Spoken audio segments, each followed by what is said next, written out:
Welcome back in the second video of the Second World War.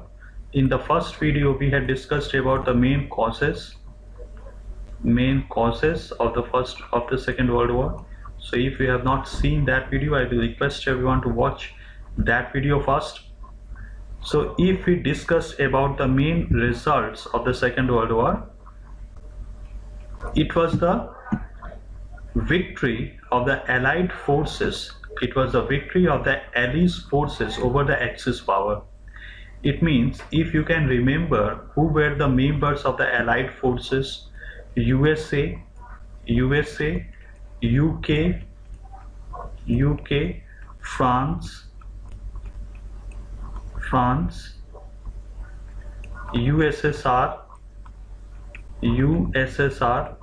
So these were the main countries who were involved in the Allied forces. These countries are called the Allied forces.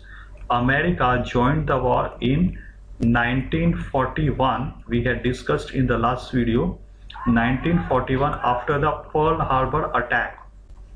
And after the entry of America, the whole scenario of the Second World War changed, and Allied forces began to win the war.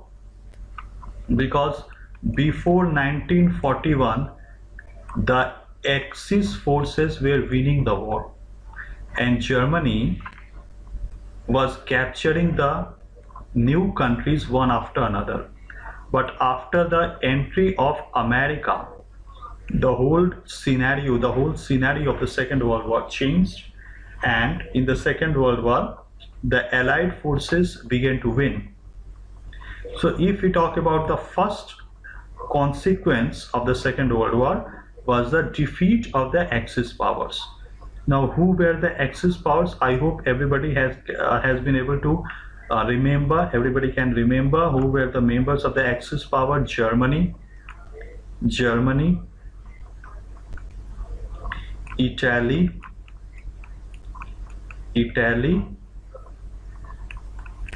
and Japan. So these are the main countries involved in the Axis powers. So up to the mid 1942, Axis powers met with a remarkable success. It means before the entry of the America, and captured large territories of Europe, Africa, and Asia. Allied forces recaptured, that means after the entry of America,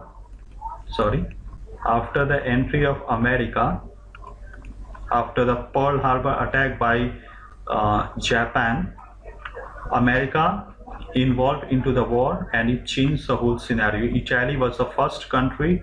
Italy was ruled by Benito Mussolini. Italy was the first country which surrendered in 1942. After that, Hitler was also surrounded by the American forces, and he has to surrender. So he actually committed a suicide. He did not want to surrender. So in 1945, Hitler committed suicide, and his dream to capture the whole world, was vanished. His dream to capture the whole world was completely vanished. So bombing on Hiroshima and Nagasaki. So after the surrender of Italy and Germany, after the attack of Italy and Germany, Japan was the next target. So Japan refused to surrender. But meanwhile, in 1945, America declared that America had invented the nuclear weapon, the atom bomb, and the leaflet was distributed in Japan on air. So American forces were moving into Japan by air, and it distributed a leaflet in the leaflet it was declared that America had developed nuclear weapon, and because of the to avoid the danger of the nuclear weapon, Japan should surrender before America, but Japan refused. So having no alternative, without any alternative, America decided to drop nuclear bomb on Hiroshima. Hiroshima was the first country which was attacked by the atom bomb. The name of the atom bomb was Little Boy. Little Boy was the name of the atom bomb which was dropped on Hiroshima.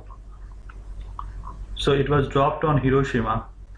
So it was the date 5th August 1945 was the date of the attack of nuclear weapon on Hiroshima. In spite of this, America asked Japan, will you surrender? But Japan again refused. So on 9th August 1945, Fat Man, it is the name of the nuclear bomb which was dropped on Nagasaki.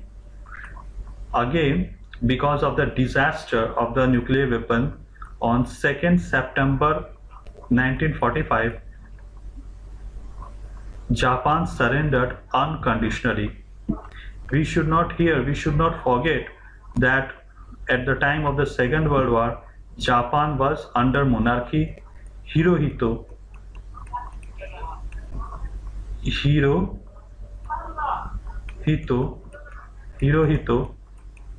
was the emperor of Japan at the time of the Second World War. So with the surrender of Japan, the Second World War came to an end. So let's begin. So our first point was the defeat of the Axis power and the victory of the Allied forces. So let's move to the next one. It is a small picture of Nagasaki. Everything you can see is the dust and the smoke. The dust and the smoke were seen over the city. It was a very prosperous city, Nagasaki and Hiroshima. Let's move. So after the war, the Axis power had to face the following consequences. Actually, Germany was divided. The whole Germany was divided into two parts. East Germany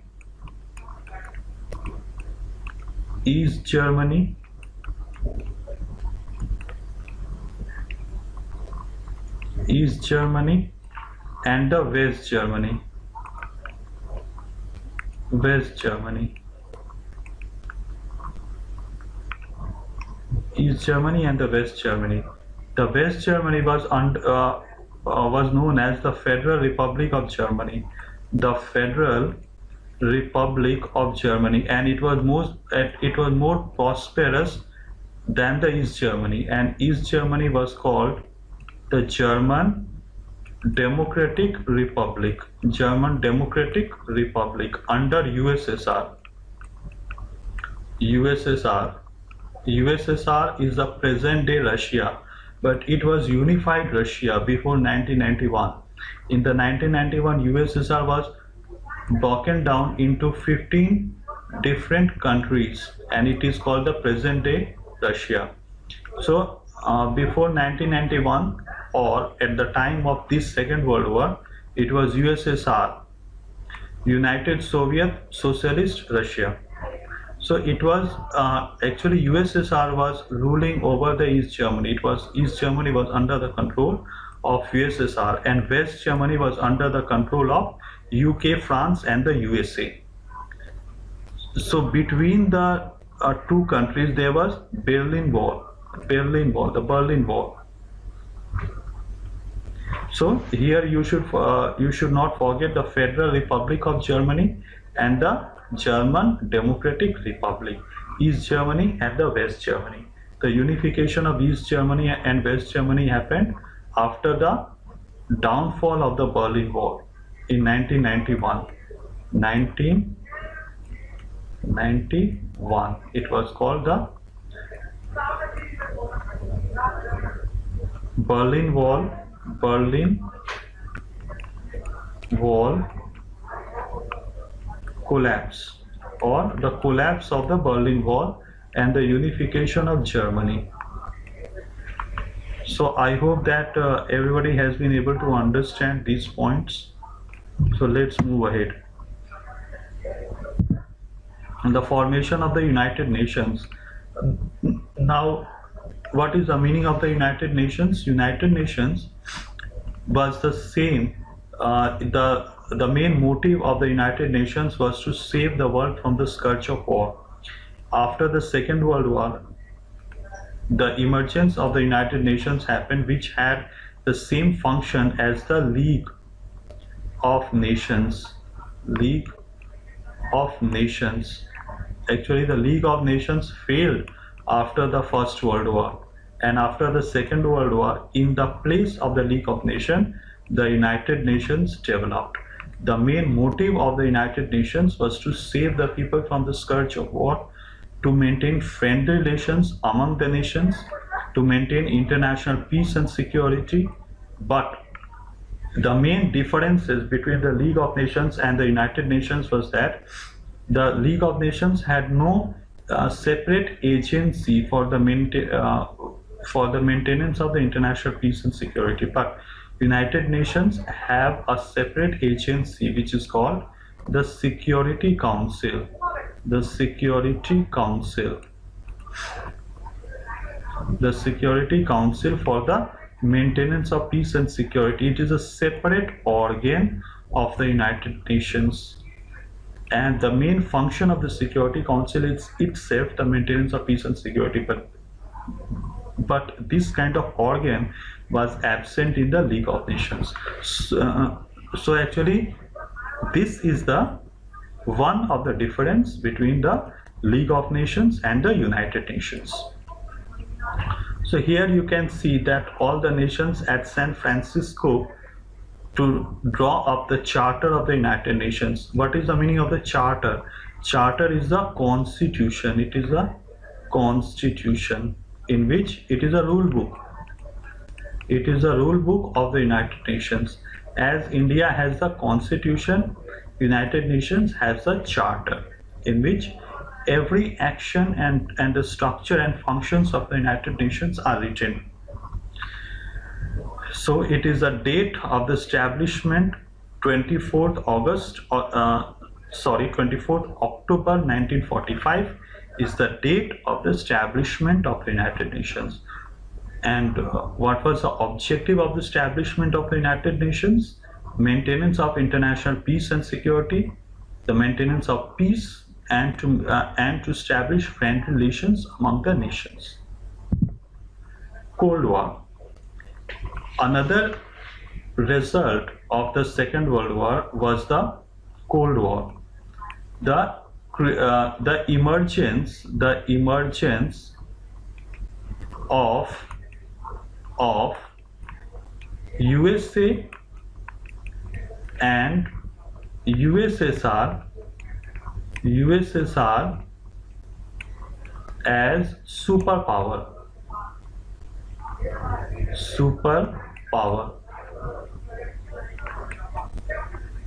Both the countries emerged as a superpower after the end of the Second World War, USA and the USSR. It became equally powerful among themselves. No any country in the world could challenge each other. USA cannot be challenged. USA was also unchallenged in the whole world. America was also unchallenged. So because of these two superpowers, the indirect war started between the two. Who is much more superior, who is much more stronger among the two. So there started a Cold War. Now what is the meaning of Cold War? The Cold War means the indirect war. Indirect war. The Cold War means the indirect war.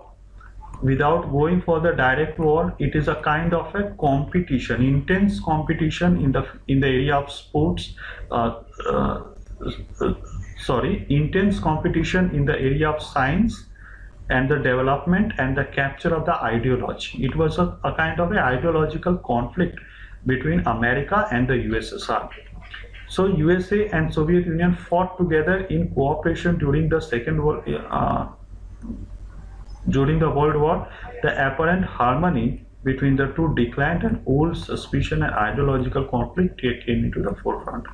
What is the meaning of ideology? Ideology means the idea you have. Actually, the ideology of America was capitalism, ideology of USSR was socialism. So it was a kind of an ideological conflict which emerged into the Cold War. It was a kind of an extreme political tension between the two countries. So here a picture you can see the two blocks, the capitalist bloc. It was under the USA, and the communist bloc, it was under USSR. So communism believes in equality, everybody is equal, and state control, equality and state control, equality and state control. But on the other side, capitalist bloc, it believes in survival of fittest, survival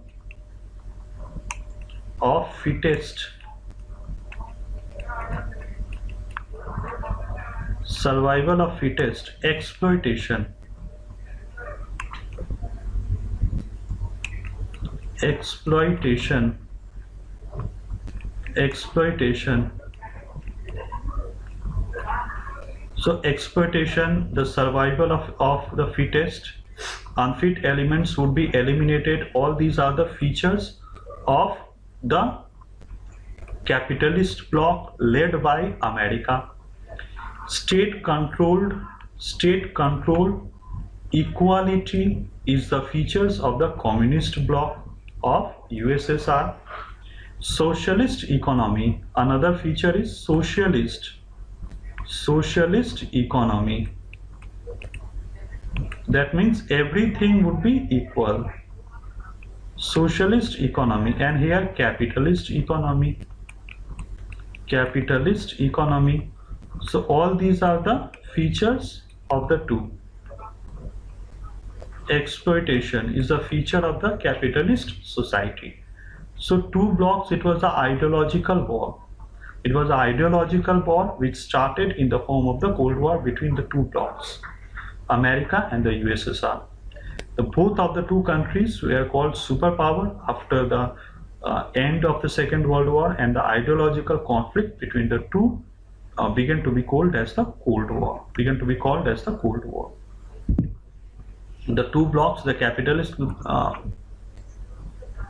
bloc, as recently I have said, it was led by USSR, it was led by USA, and this bloc believed in the liberal democracy based on the capitalism. America tried to maintain her influence by giving economic aid to the different countries. On the one side, America was wanting that more and more liberal democracy should be established in the whole world, different countries of Europe. But on the other side, the USSR was wanting that the spread of communism should happen in the whole world. So because of the imposition of the communism and the capitalism, the whole world was divided, and the ideological war began to be called the Cold War. So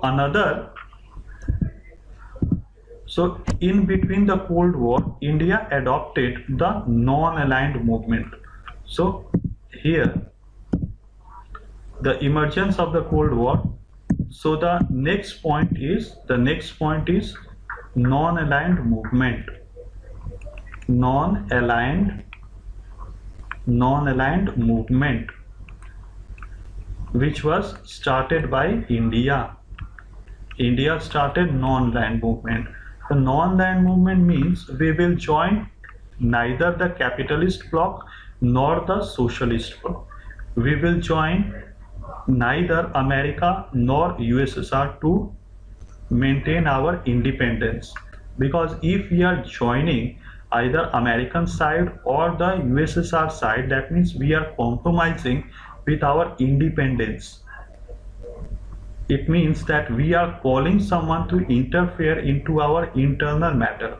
So it was not acceptable by Jawaharlal Nehru, who was the then Prime Minister of India.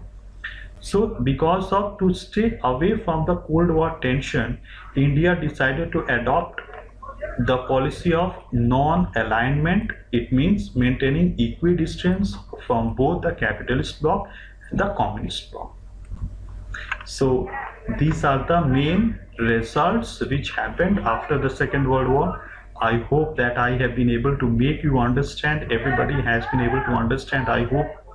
Another thing, you can write down the notes. It is a very excellent notes, and in simple language. So thank you for watching the video. I hope that you have enjoyed it. Thank you. Have a nice day.